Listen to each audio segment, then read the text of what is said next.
Good morning guys. हम लोग आज स्टार्ट कर लेते हैं। क्या हम लोग पढ़ना क्या है? स्ट्रक्चर ऑफ नेफ्रॉन के बारे में। चलिए स्टार्ट कर लेते हैं। स्ट्रक्चर ऑफ नेफ्रॉन होता क्या?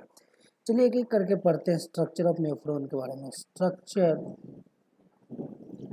ऑफ नेफ्रॉन नेफ्रॉन के स्ट्रक्चर के बारे में पढ़ेंगे। ध्यान से समझिएगा, मैं यहाँ पे एक फिगर ड्रॉ करना चाहता हूँ। फिगर को जरा ध्यान से देखिएगा। यहाँ से ब्लड आ रहा है, ये मैंने एक ट्यूब बनाया, ट्यूब्यूल, जहां से ब्लड करिए क्या आ रहा है, कम हो रहा है। यहाँ पर मैंने बुला दिया ब्लड। सपोज करिए यहाँ से ब्लड क्या हो रहा है, आ रहा है। ठीक है, ब्लड आया, यहाँ पर मैं लिख दे रहा हूँ कमिंग ब्लड। क्लियर होना चाहिए, बात को आराम आराम से समझेंगे, थोड़ा टॉपिक जो हार्ड है। ठीक है, ये ब्लड जो आता है कैसे नेफ्रॉन में आता है, जरा इस चीज को समझते हैं। देखिए ब्लड आ रहा है, ग्रीन कलर से मैं शो कर रहा हूँ, यहाँ पे ब्लड आ रहा है। जिस ये आर्टरी के थ्रू ब्लड आ रहा है, इस आर्टरी के थ्रू ब्लड आया, इसे हम लोग बोलते हैं एफरेंट आर्टरी। याद रखिएगा, इसे हम लोग क्या बोलते हैं, एफरेंट आर्टरी। क्लियर है? This is known as what, efferent artery. यहाँ तक कोई परेशानी नहीं है। उसके बाद ये जो ब्लड आया एफरेंट आर्टरी के थ्रू कहाँ पे जाएगा, ये मैं डिस्कस कर रहा हूँ, पहले आप लोग ध्यान से देखिएगा।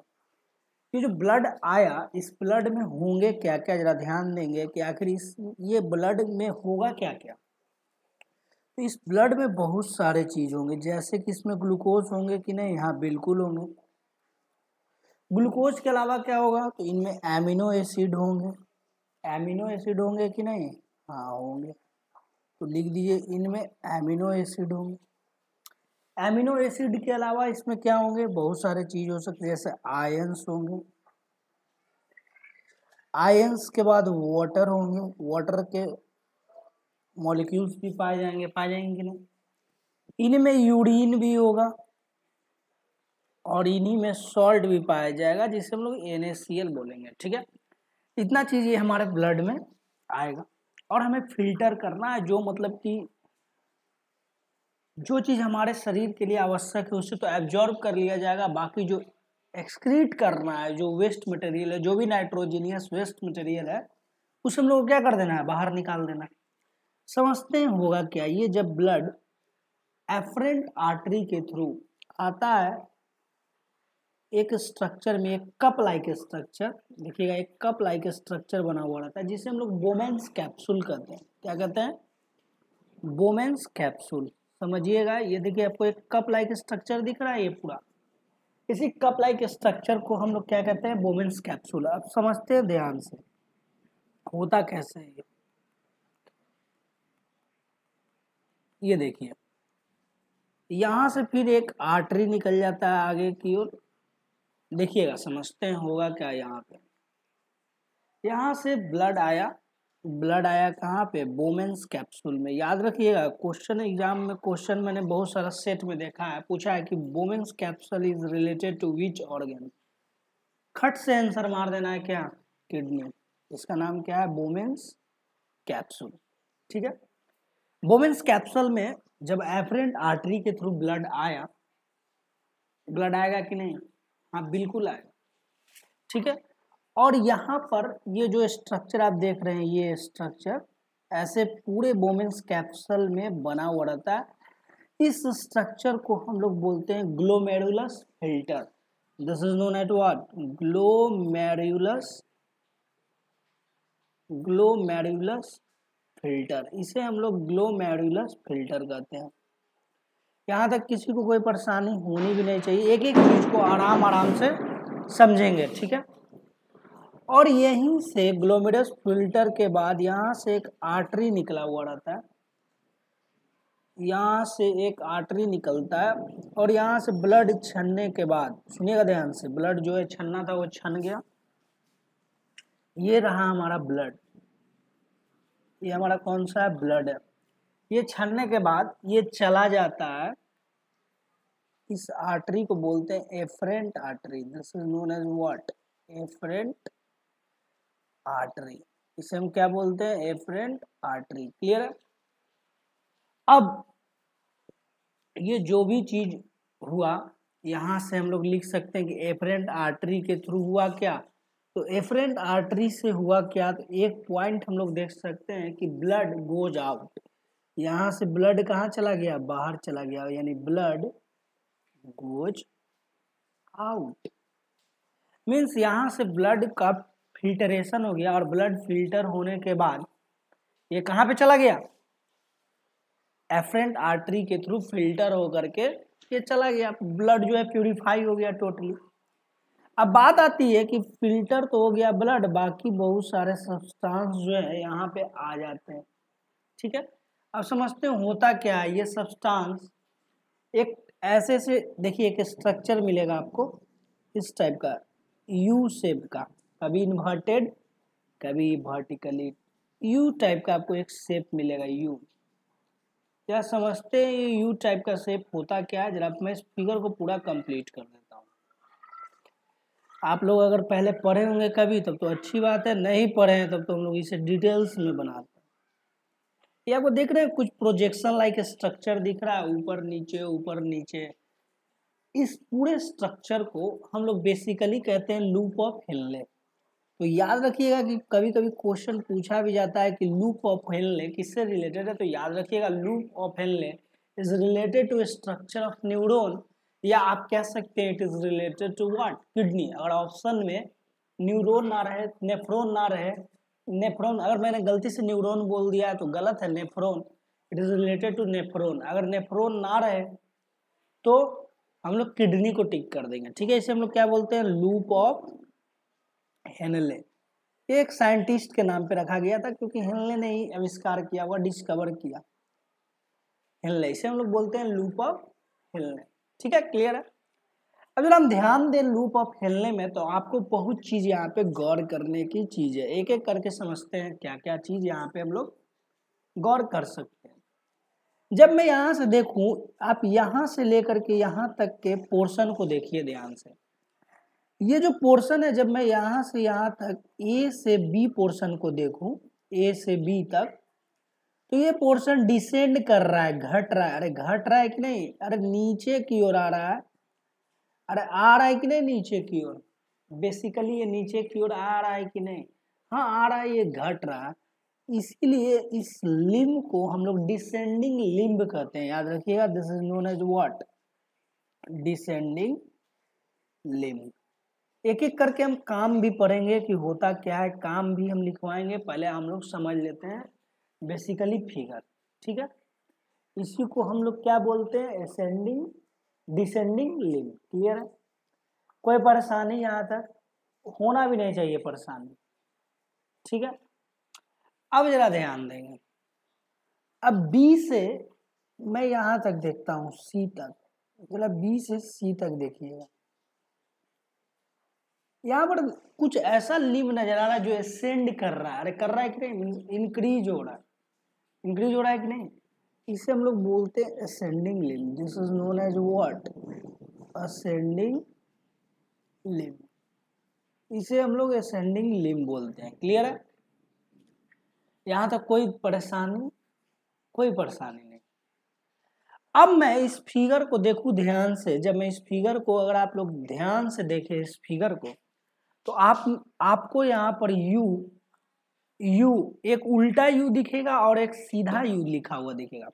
देखिए ये यू जो है ऐसा कुछ सीधा टाइप का दिख रहा है, ये यू, अरे ये यू जो है सीधा टाइप का दिख रहा है कि नहीं, ये यू जो है आपको सीधा दिख रहा है, ये यू टाइप का स्ट्रक्चर जो आपको सीधा दिख रहा है, this structure is known as PCT. इसे हम लोग क्या बोलते हैं, तो आप लोग ध्यान से देखिएगा, इसे हम लोग पीसीटी बोलते हैं, पीसीटी। अब बात आती है कि आपके एग्जाम में क्वेश्चन ही कभी पूछ दिया जाए कि पीसीटी का फुल फॉर्म क्या होता है, तो ध्यान रखेंगे पीसीटी का मतलब होता है प्रॉक्सिमल कॉन्व्यूलेटेड ट्यूब्यूल, याद रखिएगा, इसे हम लोग बोलते हैं proximal convoluted tubule, this is known as proximal convoluted tubule. यहाँ तक कोई दिक्कत, कोई परेशानी होनी भी नहीं चाहिए। अब एक और स्ट्रक्चर मैं आपको दिखाता हूँ, जरा आप लोग ध्यान से देखिएगा, गौर फरमाइएगा, यहाँ पे आप लोगों को काफी चीज, एक यू मुझे दिख रहा है जो कि उल्टा है, एक यू मुझे दिख रहा है जो कि क्या है, उल्टा है स्ट्रक्चर में यू दिखा। इस यू वाले स्ट्रक्चर को, ये जो यू दिख रहा है आपको उल्टा structure, this U is known as DCT, इसे हम लोग बोलते हैं DCT। आपके एग्जाम में फिर से पूछा जा सकता है कि DCT का फुल फॉर्म बताइए, तो इसे बोलते हैं distal, not digital, it is distal convoluted tubule. Clear है, यहां तक कोई परेशानी नहीं है। इसे बोलते हैं हिंदी में डिस्टल कॉन्वोल्यूटेड ट्यूब्यूल को पीछे घूमी हुई, और प्रॉक्सिमल कॉन्वोल्यूटेड का मतलब होता है आगे घूमी हुई। क्लियर है, यहां तक समझ गए। एक एक करके हम फंक्शन पढ़ेंगे कि किसका क्या काम है, घबराइए नहीं, आराम से, एक भी चीज नहीं छोड़ूंगा, प्रॉमिस। यहाँ पे जो भी फिल्टर होना था, वाटर का रीएब्जॉर्प्शन भी होता है, हम लोग पढ़ेंगे कहाँ पे कैसे वाटर का रीएब्जॉर्प्शन होता है, और जो भी चीज वेस्ट चीज है यहाँ पे जा करके कलेक्ट हो जाता है एक डक्ट में। इस डक्ट को हम लोग बोलते हैं basically collecting duct. Duct is known as collecting duct, इसे हम लोग क्या बोलते हैं, कलेक्टिंग डक्ट। क्लियर है, this duct is known as collecting duct. और यही डक्ट में, इसी डक्ट में यूरिन जो है क्या हो जाता है, कलेक्ट हो जाता है। यहाँ तक समझ में आ गया। ये फिगर आप लोग को याद रखना, it is very important for examination point of view. इसमें से फिगर से ही पूछ दिया जाएगा, पूछ देगा मान लीजिए लूप ऑफ हेलन इज रिलेटेड टू व्हाट, तो आपको आंसर करना है नेफ्रॉन। एफरेंट आर्टरी किससे रिलेटेड है, तो नेफ्रॉन कर दीजिएगा। ये सब ग्लोमेरुलस फिल्टर कर देंगे आराम से, कोई परेशानी है नहीं। अब चलिए हम लोग समझते हैं कि आखिर एक एक चीज का काम क्या होता है। फिगर को आप लोग ध्यान में रखिएगा। चलिए देखते हैं, चलिए समझते हैं, ध्यान देते हैं। बेसिकली जो ब्लड है हमारा, ये जो हमारा ब्लड है, ध्यान दीजिएगा, ये मैं ब्लड लिखा। ब्लड में अगर मैं ध्यान दूं तो ब्लड में बहुत सारे चीज पाए जाते हैं, एक एक करके लिखते हैं, पहले समझते हैं। वाटर भी पाए जाते हैं कि ना, हाँ बिल्कुल पाए जाते हैं। इनमें सॉल्ट्स भी पाए जाते हैं, सॉल्ट, ठीक है। इनमें बहुत सारे आयंस भी पाए जाते हैं, आयंस। अब आयंस की बात करें तो कौन कौन सा आयंस याद रखिएगा, calcium ion, magnesium ion, phosphorus ion and sulphate ion बोल सकते हैं। इसके बाद इनमें ग्लूकोज भी पाया जाता है, ग्लूकोज, ठीक। ग्लूकोज भी क्या करते हैं, यहाँ पे पाए जाते हैं। यहाँ तक कोई परेशानी नहीं है, किसी को परेशानी होनी भी नहीं चाहिए। अब बात आती है कि अब हम लोग करते क्या है, यूरिनेशन करना है, क्योंकि हमें जो भी नाइट्रोजिनस कंपाउंड है उसे क्या करना है, बाहर निकालना है। क्लियर। तो जो ब्लड से हम लोग को फिल्टर किसको करना है, हम लोग को यूरिन को फिल्टर करना है। किसको, यूरिन को। और यूरिन से हम लोग को टॉक्सिक मटेरियल है, यूरिन एक क्या है, टॉक्सिक मटेरियल है, या इसे हम बोल सकते हैं कि ये एक नाइट्रोजिनस कंपाउंड है जिसे कि हम लोग को बाहर निकालना है। It is what, a nitrogenous compound. Clear है, ये एक नाइट्रोजिनस कंपाउंड है। यहाँ तक किसी को कोई परेशानी भी नहीं होनी चाहिए, समझ में आ गया। चलिए अब हम लोग फर्स्ट पॉइंट देखते हैं एक एक करके, जो अब हम लोग ने डिस्कस किया, from efferent artery to collecting duct. हम लोग एक एक करके फंक्शन को डिस्कस करेंगे। आज हम इस चैप्टर को जो है समाप्त कर देंगे। हम यही चाह रहे हैं कि आज थोड़ा वीडियो लंबा बने, बट ये जो चैप्टर है इसको हम लोग अच्छे तरीके से क्या कर लें, खत्म कर लें, ठीक है। चलिए जरा ध्यान देते हैं। फर्स्ट फंक्शन हम लोग पढ़ते हैं एफरेंट आर्टरी के बारे में। Efferent artery, efferent artery, efferent artery का काम क्या है, एक लाइन में मैंने आपको पहले भी बता चुका हूँ। ये ब्लड को क्या करता है, रिसीव करता है। मीन्स लिखेंगे it will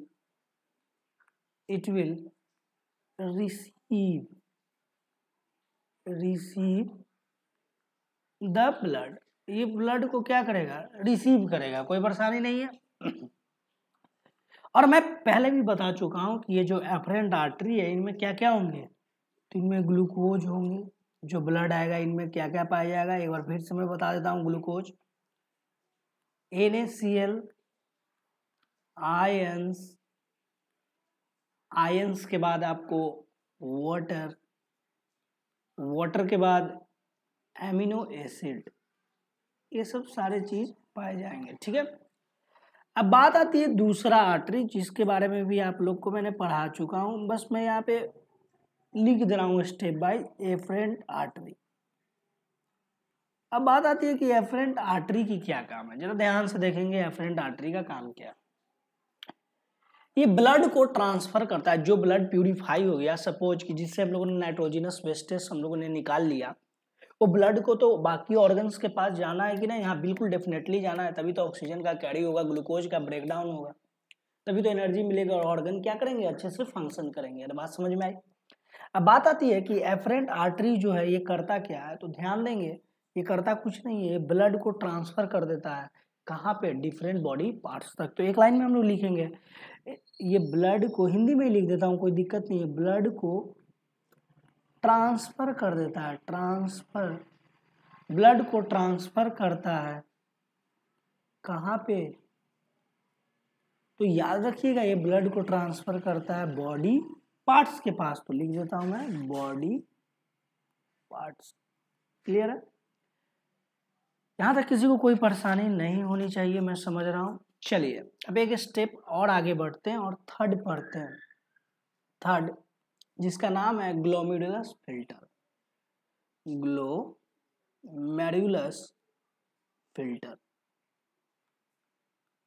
glomerulus filter. Glomerulus filter के बारे में पूछा जाएगा आपसे कि it is a cup like structure, इसका जो शेप होता है it is a cup like structure, तो इसमें पहला पॉइंट ही हम लोग लिखेंगे कप लाइक स्ट्रक्चर। इसका जो स्ट्रक्चर होता है वो कैसा होता है, तो फर्स्ट पॉइंट ही लिखेंगे कप लाइक स्ट्रक्चर। क्लियर है, कप लाइक स्ट्रक्चर, कोई प्रॉब्लम नहीं। और ग्लोमेरुलस फिल्टर पाया कहाँ पे जाता है, अगर आपसे पूछ लिया जाए तो याद रख लीजिएगा, फिगर आपको याद है तब तो ऐसे ही आपका काम बन गया, ये पाया जाता है बोमेंस कैप्सूल में, बोमेंस कैप्सूल। क्लियर है, बोमेंस कैप्सूल में पाया जाता है। ठीक है, आखिर ये जो ग्लोमेरुलस है ये कप लाइक स्ट्रक्चर है क्या, ये कुछ नहीं है, क्लस्टर है, गुच्छा है, तो इसे मैं समझा दे रहा हूँ कि कंफ्यूजन ना हो जाए। ये कप लाइक स्ट्रक्चर मतलब कप नहीं है, it is just a cluster, cluster of what, cluster of capillaries, cluster of capillaries is known as what, glomerulus. तो यहाँ पर हम लोग लिख सकते हैं ये क्लस्टर है किसका, कैपिलरीज का। अरे समझ में आया, क्लस्टर किसका है, कैपिलरीज का। ठीक है, जो छोटे छोटे थिन ब्लड वेसल्स होते हैं उन्हीं को हम लोग क्या बोलते हैं, कैपिलरीज बोलते हैं, याद रखिएगा। अब बात आती है फोर्थ, हम लोग जिसके बारे में पढ़े थे क्या, पीसीटी। पीसीटी के बारे में बहुत अच्छे से पढ़ेंगे, नेक्स्ट स्लाइड में मैं बताता हूँ पीसीटी। पीसीटी थोड़ा बड़ा है, पीसीटी को अच्छे से समझेंगे, जिसे हम लोग प्रॉक्सिमेटेड कॉन्वुलेटेड ट्यूब्यूल बोलते हैं। क्लियर है, और पीसीटी के बाद पढ़ने के बाद हम लोग हर चैप्टर में क्या पढ़ते हैं, की पॉइंट्स। तो की पॉइंट्स तो बहुत इंपॉर्टेंट है, समझना तो जरूरी है ही, but I always say that key points are more important, क्योंकि एग्जाम में बेसिकली तो क्वेश्चन लड़ने कहाँ से हैं, की पॉइंट से ही लड़ने। तो की पॉइंट तो आपको पढ़ना ही पढ़ना है, ये तो एकदम नेसेसरी ही है कि आपको की पॉइंट क्या करना है, पढ़ना है। और रहा बात नोट्स का, तो मैं आप लोग को इतना बेहतरीन नोट्स प्रोवाइड करूंगा, इतना बेहतरीन नोट्स कि आप देख करके बोलिएगा वाह मजा आ गया। सही बता रहा हूँ, अभी तो मैंने डाला नहीं है यूट्यूब पे नोट्स, मेरे पास हर चीज़ का नोट्स अवेलेबल है, मैथ्स से लेकर के हिस्ट्री हो, ज्योग्राफी हो, कोई भी, एकदम perfectly handwritten notes for any examination up to PCS मेरे पास अवेलेबल है। बस आप लोग पढ़ने के लिए तैयार रहिए, अभी वो सब डलेगा भी नहीं यूट्यूब पे, जब पूरा काम हो जाएगा तो डल जाएगा, टेंशन नहीं लीजिए। ठीक है, चलिए तो हम लोग पढ़ते हैं किसके बारे में, पीसीटी के बारे में। चलिए let us discuss about what, PCT. ठीक है, इसका फुल फॉर्म मैंने पी लिख दिया हूँ। ठीक है, अब इसका काम क्या है, बेसिकली इसका पहला काम ए फंक्शन में लिखिएगा, the function of PCT is, the first function of PCT is it secrete, याद रखिएगा, it secrete H plus ion. ये क्या करता है, H प्लस आयन को क्या करेगा, सेक्रीट करेगा। अब एक बात बताइएगा, जब H प्लस आयन सेक्रीट कर रहा है तो कोई भी चीज एसिडिक होगा कि बेसिक होगा, तो गारंटी है कि एसिडिक होगा। ये क्या होगा, एसिडिक होगा। यानी जो यूरिन हमारा होगा वो किस नेचर का होगा, अरे क्लियर हो गया, एसिडिक। इसीलिए जब आप कहीं पे यूरिनेशन बार बार करते हैं किसी भी प्लांट के पास, वो तो प्लांट वो डेड हो जाता है, देखिए वो प्लांट जल जाता है। यही रीजन है because our urine contains what, H plus ion, and H plus ion का कंटेंट जब किसी भी सॉल्वेंट में बढ़ेगा तो क्या बन जाएगा, वो कैसा नेचर शो करेगा, एसिडिक नेचर। तो urine will show what, acidic nature. Clear, acidic nature को क्या करेगा, शो करेगा। अब आते हैं इसका B function, number second function B. हमने पढ़ा कि ब्लड में बहुत सारे चीज होते हैं, ग्लूकोज है, एमिनो एसिड है, वाटर है, ये सब चीज तो हमने पहले देख लिया। तो इसका दूसरा काम होता है कि ये जो ग्लूकोज है और प्लस जो एमिनो एसिड आ गया है, इसे बाहर क्यों निकाले, ये तो हमारे शरीर के लिए अच्छा चीज है। तो इसको जरूरी नहीं है कि यूरिन के माध्यम से क्या किया जाए, बाहर निकाल दिया जाए। किसको, ग्लूकोज और एमिनो एसिड को। इसको आवश्यक ये है कि इसे दोबारा क्या कर लिया जाए, एब्जॉर्ब कर लिया जाए। इसे दोबारा क्या कर लिया जाए, एब्जॉर्ब कर लिया जाए। ठीक है, तो एब्जॉर्ब कर लिया जाए इसका मतलब ये अपने पास रख ले, अपने पास रख ले, बाहर ना फेंका जाए, अपने पास रख लिया जाए। बोल सकते हैं, बोल सकते हैं कि नहीं। अब इसमें हम लोगों ने दो चीज पढ़ा था, याद हो आपको तो। एक पढ़ा था आपने डिसेंडिंग लिम्ब, अरे पढ़े थे, मैं बताया था जो घटता है लिम्ब, डिसेंडिंग लिम्ब। और एक को हम लोग बोलते हैं सेंडिंग लिम्ब। अरे याद आ रहा है फिगर में, याद आएगा, बिल्कुल आएगा, कॉपी पे फिगर को बना लीजिएगा, याद आ जाएगा। ठीक है, अब बेसिकली पूछता है कि असेंडिंग और डिसेंडिंग लिम्ब को क्यों डिवाइड कर दिया गया। आखिर तो काम तो जो है पीसीटी का प्रॉक्सिमल कन्वोल्यूटेड ट्यूब्यूल का तो एब्जॉर्ब ही करना, तो ये चीजों को ऑब्जॉर्व कर लेगा।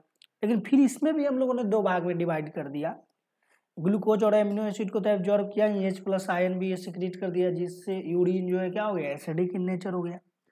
अब बात आती है कि अब इसको मैंने दो भाग में डिवाइड कर दिया है, एक असेंडिंग लिम्ब और एक डिसेंडिंग लिम्ब। अब बात आती है कि दोनों का काम क्या, दोनों का काम अलग अलग है, तभी तो इसे हम लोगों ने क्या किया, डिवाइड किया। हम लोग जैसे ही देखें सेंडिंग लिम्ब का काम क्या है, तो ये आयंस को एब्जॉर्ब कर लेता है। अरे जो आयंस हमारे लिए हेल्पफुल है उसे क्या कर लेगा, एब्जॉर्ब कर लेगा। Means ions are what, absorb by ascending limb. Clear है।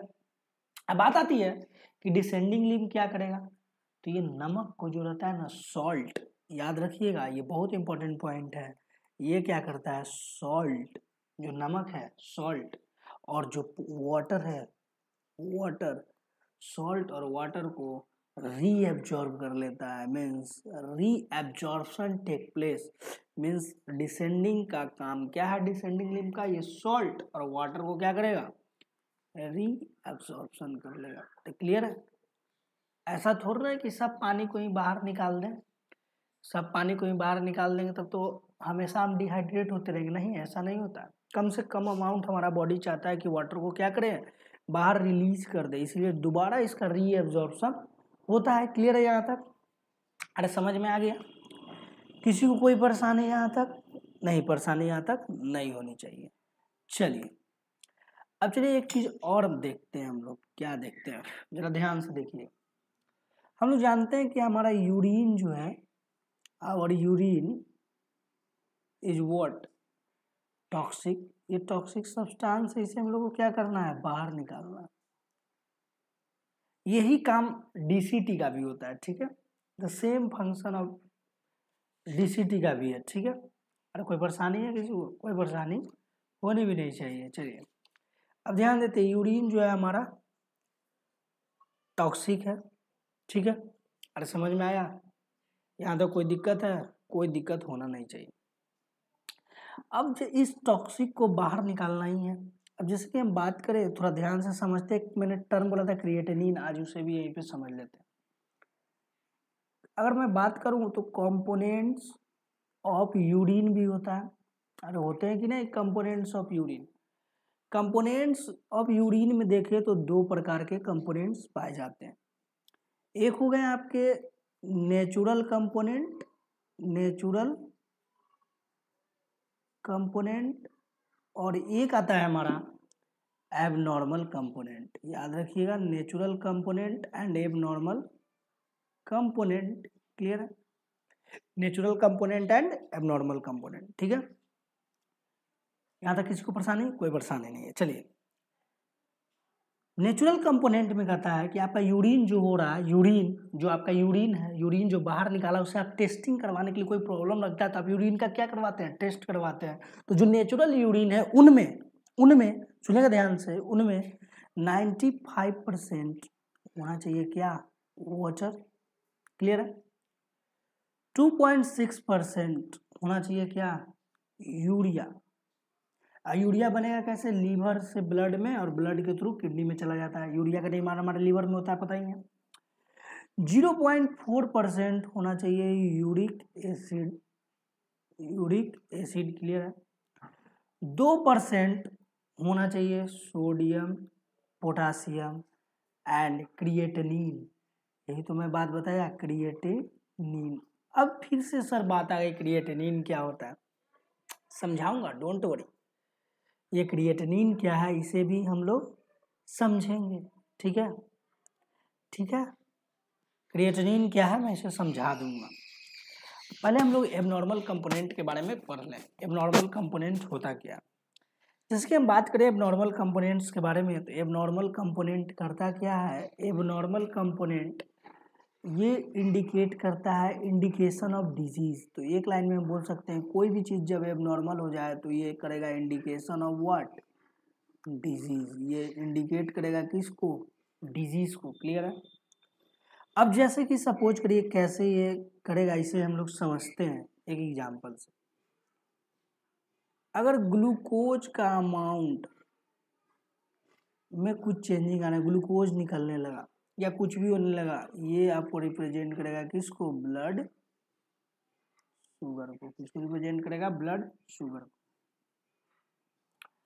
अगर फैट या प्रोटीन निकलने लगा यूरिन के थ्रू, तो इसे हम लोग बोलते हैं कीटोन बॉडीज। इसे हम लोग बोल देते हैं कीटोन बॉडीज। और ये भी हमारे लिए क्या है? हार्मफुल है। It is what?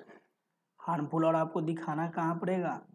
डॉक्टर के पास आपको जाकर के दिखाना पड़ेगा, तुरंत प्रीफर करना पड़ेगा। अब एक टर्म समझ लेते हैं कि क्रिएटिनिन है क्या। चलिए देखते हैं जरा क्रिएटिनिन ये होता क्या है, ये क्रिएटिनिन क्या बला है, इसे हम लोग देख लेते हैं। यहीं पे शॉर्ट में समझ लेते हैं क्रिएटिनिन होता क्या। बेसिकली होता कुछ नहीं है, हमारे बोन्स और मसल में एक फॉस्फेट पाए जाते हैं जिसे हम लोग बोलते हैं क्रिएटिनिन फॉस्फेट। याद रखिएगा, एक केमिकल है जो हमारे बोन और मसल में पाए जाते हैं, क्रिएटिनिन फॉस्फेट। तो यहाँ पर मैं एक लाइन में लिख सकता हूँ कि ये हमारे जो है बोन्स और मसल्स में पाए जाते हैं। पहला याद रखिएगा, बोन्स में, और ये हमारे मसल्स में पाए जाते हैं कंपाउंड जिसका नाम है क्रिएटिनिन फॉस्फेट। जब क्रिएटिनिन फॉस्फेट का ब्रेकडाउन होता है, जब क्रिएटिनिन फॉस्फेट का क्या होगा? ब्रेकडाउन होगा। द ब्रेकडाउन ओकर्स, ब्रेकडाउन होगा किसका? क्रिएटिनिन फॉस्फेट का। तो एक टॉक्सिक सब्सटेंस बनता है जिसे हम लोग क्रिएटिनिन बोलते हैं, क्रिएटिनिन। और यही क्रिएटिनिन हमारे ब्लड में क्या हो जाता है? डिसॉल्व हो जाता है। और इस क्रिएटिनिन को बाहर निकालना पड़ेगा कि नहीं?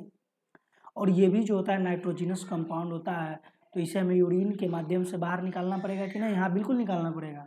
यही है क्रिएटिनिन। समझ में आ गया? कोई परेशानी नहीं किसी को यहाँ तक? आज का वीडियो लंबा जाएगा बट टेंशन ना लीजिए, आज ही हम इसे खत्म करेंगे और कल से हम लोग सेल थ्योरी स्टार्ट करेंगे। क्लियर है? चलिए हम लोग स्टार्ट करते हैं कुछ की पॉइंट्स की, कल पढ़ा जाए की पॉइंट्स। जैसा आप लोग का मर्जी रहेगा उसी तरह से काम करेंगे। बताइए, की पॉइंट्स आज ही कर लिया जाए? की पॉइंट्स में कुछ याद रखना है, 14 से 15 की पॉइंट्स है, कल ही पढ़ लेंगे की पॉइंट्स, तो रहने दीजिए। Thank you and have a nice day.